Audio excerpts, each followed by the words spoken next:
Thanks for choosing this free Anfield Index podcast. If you'd prefer to listen to this or any of our other shows without adverts, then now's the time to check out Anfield Index Pro. With AI Pro, you can supercharge your entire listening experience.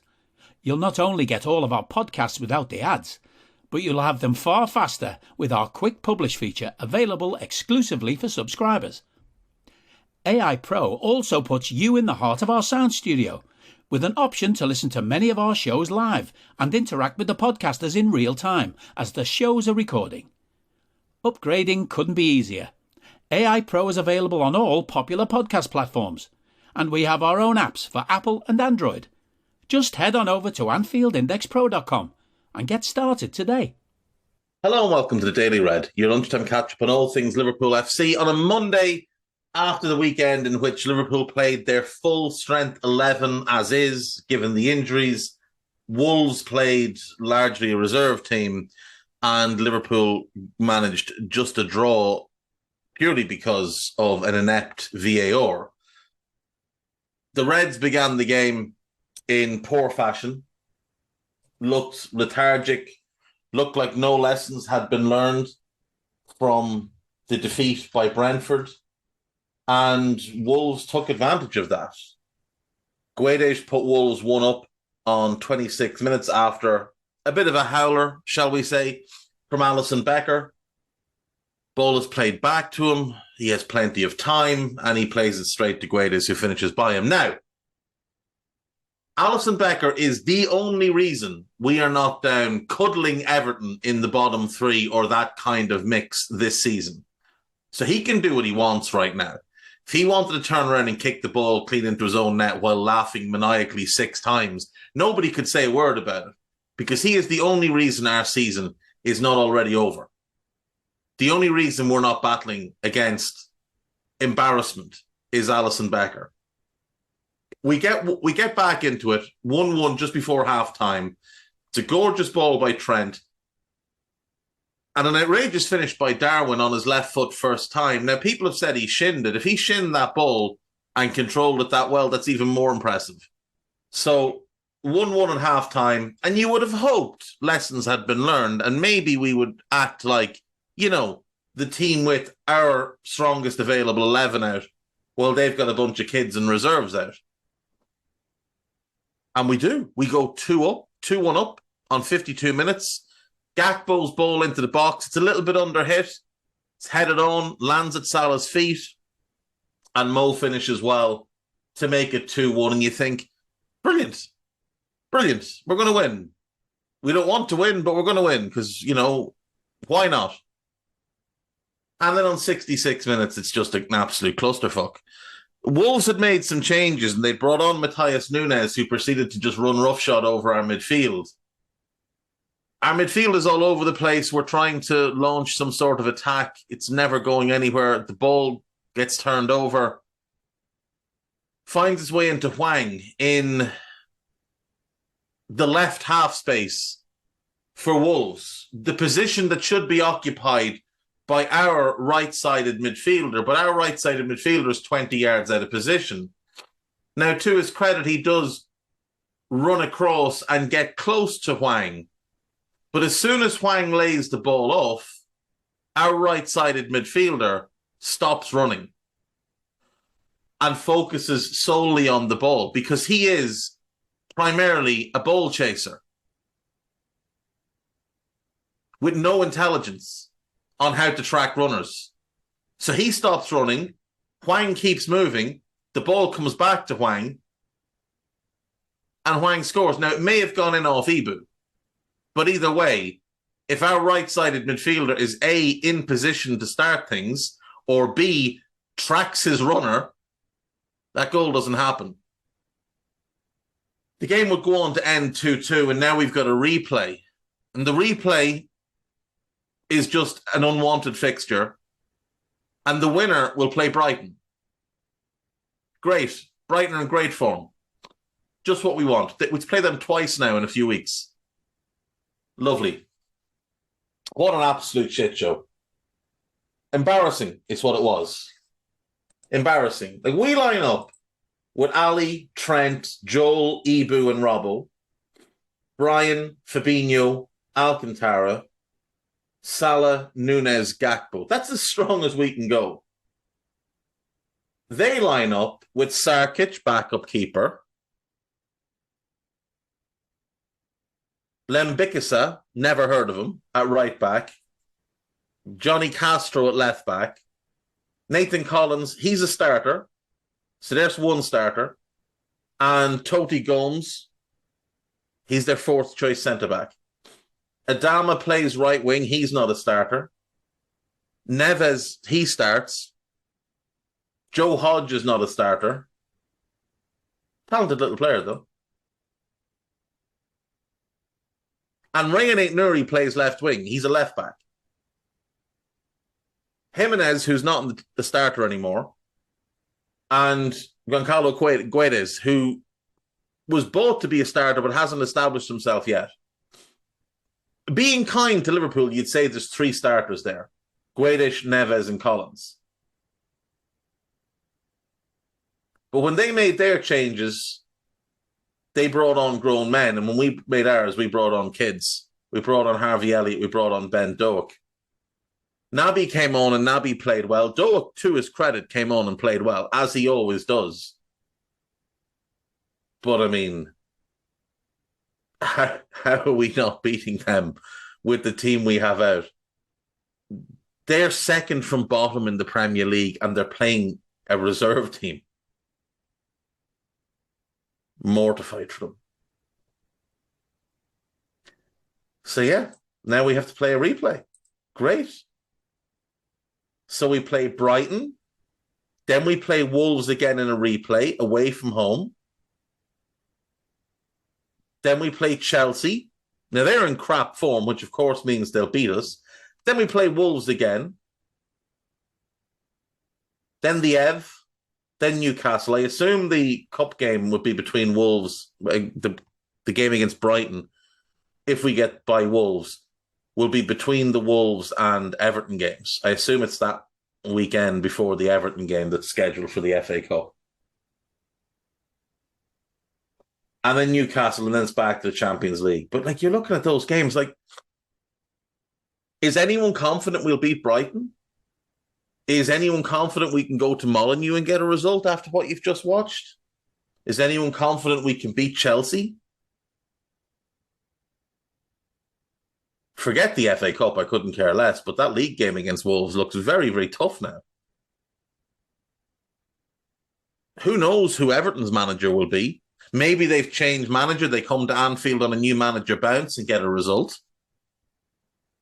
Newcastle away. Anybody raise your hands if you're confident of getting a result up at Newcastle. And then Real Madrid. Now, at least Real are pretty stinky at the minute as well, but, you know, that's like a month-long thing for them. It's a season-long thing for us. And what gets me is the warning signs were there last season. They were there last season. If you go back and look at our performances at the end of last season, we weren't playing particularly well. Like, Villarreal away, we weren't great. The home game against Villarreal, I didn't think we were particularly good either, but we managed to score twice in like 4 minutes. The own goal and then Mane. Benfica at home, we weren't particularly good. I would say Benfica away was the last time we played well in the Champions League in last season's competition. And that was the 5th of April. We were poor at home against Inter. We lost 1-0. We did beat them 2-0 away and we played really well in that game, but that was mid-February. When you look at the EFL Cup, we weren't great in the final, but we managed to win. We were good in the away leg against Arsenal, but poor in the home leg. In the FA Cup, the semi-final, we were brilliant. The Forest game was fairly poor. The Norwich game was fairly poor. We weren't great in the final. And in the league, like, we weren't good the last day against Wolves. We weren't particularly good against Southampton or Villa or Spurs. We weren't great against Newcastle. We weren't good against Everton in the home game. United was the best game we had in the league in the last couple months, bar City away where we played pretty well. Like, it was a bit of a slog the last couple of months of last season. Players were worn down. It had been an epically long season. A lot of players were extra worn down from having to carry a passenger. And if you remember, Mo went through that really poor run of form when he came back from the AFCON. And it seemed like Sadio was almost carrying us on a game-to-game basis. Not so much with his performances, but like with big goals that he managed to conjure. You know, like we go behind at home to Norwich. Sadio's the one that drags us back into it. We beat West Ham. It's Sadio who wins the game for us. Diaz was having a big impact as well. And it was kind of those two, because Bobby'd fallen off a cliff. Mo wasn't looking anything like what he'd been pre-Christmas. Fabinho and Thiago were brilliant. And then Fabinho fell off towards the end of the season because he was exhausted from having to carry the right-sided midfielder. Robertson had a poor second half in last season. Virgil was otherworldly. Trent was playing great. Ali was Ali. Thiago was great. Mane and Diaz. But half our team was playing fairly poorly. And it was blatantly obvious we needed to address our midfield, and we still haven't done it. And over the weekend, we have an article from David Lynch. I believe it's in the Norwegian Supporters Club fanzine or something like that. I'm not really sure. It's a newsletter or something from the Norwegian Supporters Club. Or it could be the Swedish one. I think it's Norwegian. Ow. I'm after walloping my elbow off the table. So excuse that. This just distracted me. Anyway, David Lynch's piece. He says, Moises Caicedo is not one of Liverpool's top 3 targets. Well, that's nonsense. But one of the reasons he gives is that Caicedo is a non-homegrown player, except that he's not.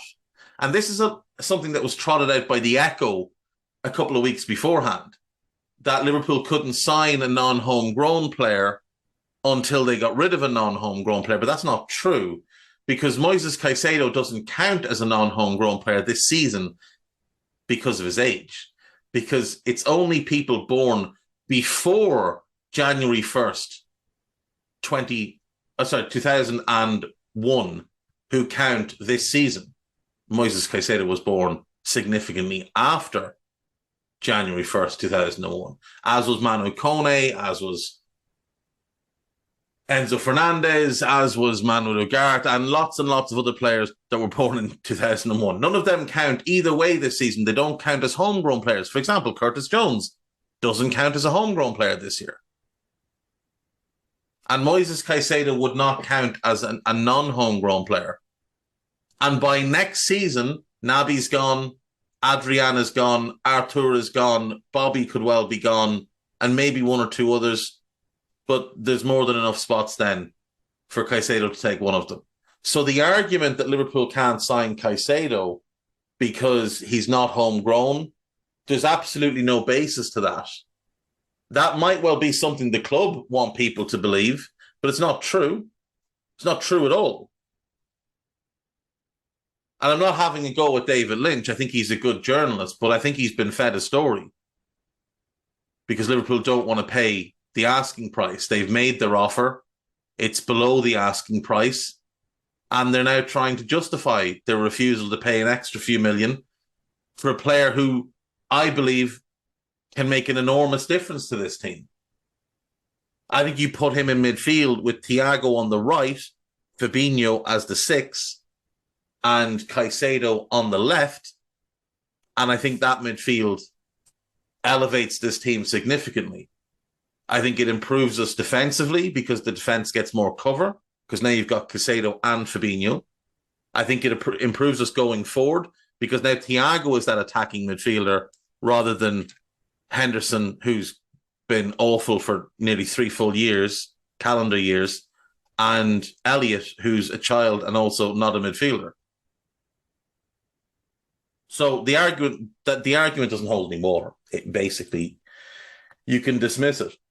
Main Liverpool websites. Liverpool in the FA Cup, a distraction we could do without. Contagious mistakes, Gakpo, and an unwanted replay. Last word on Liverpool 2, Wolves 2. Another ramshackle Liverpool display. Ramshackle is a good word. Brighton are in ridiculous goal-scoring form ahead of Liverpool clash.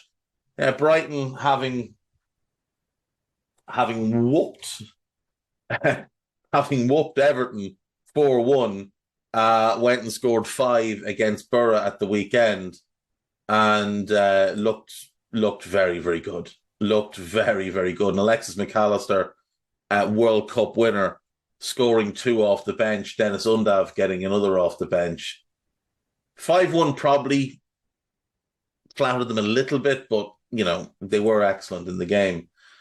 Which Liverpool players are the contract in 2023? Curtis Jones starts and Calvin Ramsey sees red in Liverpool under 21's defeat. Ramsey was sent off for a last man challenge, which is a bit soft, but it is what it is. Maybe they haven't got my email. No Liverpool offer for Brighton's Moises Caicedo. It's from Ben Jacobs, so you know it's a lie. Liverpool defender back on a good path, close to return from injury. Sepp Vandenberg. Liverpool expect Caicedo to join Chelsea. This again is also from that David Lynch piece, and again, I don't know how true it is. There's certainly been no link other than Ben Jacobs, who again is a complete spoofer and somebody you should just ignore. There's been no mention of Caicedo to Chelsea. It's just an assumption based on Graham Potter. But Brighton are furious with Chelsea for how they've acted in the way they approached Potter without permission from the club, in the way they approached recruitment staff and stole them. Brighton are furious about this. They're also still furious with Newcastle. So when I see stuff like this, I do wonder, is there much reality to it? Or again, is this Liverpool leaking things out to dismiss the idea that we might have to spend a bit of money? Liverpool.com. Jurgen Klopp needs Liverpool's best weapon back as new angle on Wolves controversy adds to proof. Liverpool target sees price tag drop to 79 million as Jurgen Klopp wants surprise 24 million transfer. This is the Media Digest. I'd suggest it's likely nonsense, but we'll go through it anyway. There's a European Super League claim. Caicedo interest, yada yada. Fulham star linked João Palhinha. No, just please no. He's a good player. The time to buy him was last summer. Don't pay a premium on what Fulham paid last summer. It's just stupid. He's 27 as well, so it's unlikely that there's any real truth to it. I think it's Graham Bailey who's reported. He's also a spoofer. Naby Keita just gave transfer blueprint for top Jude Bellingham partner. And Liverpool should act. I assume this is Matthias Nunes because it's him in the picture. Liverpool should copy Bayern Munich transfer example to secure $95 million trio for... Why are the prices on this in dollars? Is it because it's aimed at Americans? It must be. It has to be. That's why it's so clickbaity as well. As Liverpool hunt for a midfielder, yada yada. I think the suggestion is we should be more active. It's that we should be more active looking at Bosman. So the first name here is Yusufa Moukoko of Borussia Dortmund. He apparently is looking at leaving Dortmund this summer when his contract runs out. You definitely take him. He's outstanding. Hassim Aouar of Lyon. He has completely flatlined for the last 3 years. I wouldn't touch him at this point. Is that it? Oh, and Yuri Tielemans. He's too slow. He's too slow. We need midfielders that can run. He runs slowly. We need midfielders that can run quick. Liverpool.com. Sam Wallace's article on Pep Linders, Jurgen Klopp should not be absolved of responsibility. That was written by David Davis. Do check that one out. Lessons learned from Wolves in the FA Cup, also written by David Davis. There's a preview for the Wolves game. The game is over now, so there's no real point. Loads of podcasts, though. There is the AI Pro Plus post-press conference pod. There is episode 352 of AIP. It was Trev, it was Cam, and it was Lisa Marie. There is a Scouser Tommies with Jay Reid and Jim Boardman, so do check that one out. And then there is Post-Match Raw, hosted by Guy Drinkle with Lisa Marie and Andy Wales. Do give that one a go when you have a chance. Nina Kauser doesn't do podcasts for the FA Cup because Nina understands that her value is too great for FA Cup games, a bit like myself and Brother Downey. There will be a Raw with the whole team for Brighton and then for Chelsea, and we're going to get considerably angrier as these games go on. But such is life. I'll see you tomorrow. Bye-bye. We hope you enjoyed listening to this Anfield Index show. Please be sure to subscribe to our channel so future podcasts find their way to your device automatically. There's nothing quite like fan engagement, and we'd love to know what you think of anything discussed on this show. The best way to get in touch is over on our free Discord community, where both podcasters and listeners debate the hottest LFC topics 24/7. Sign up free now at AnfieldIndex.com/Discord. You won't regret it. You can also follow us on Twitter at Anfield Index and find us on Facebook by searching for Anfield Index. Oh, and before you go, we'd love it if you could leave us a 5-star review on your favourite podcast app. It only takes a couple of seconds, and it means the world to the people who create these free shows.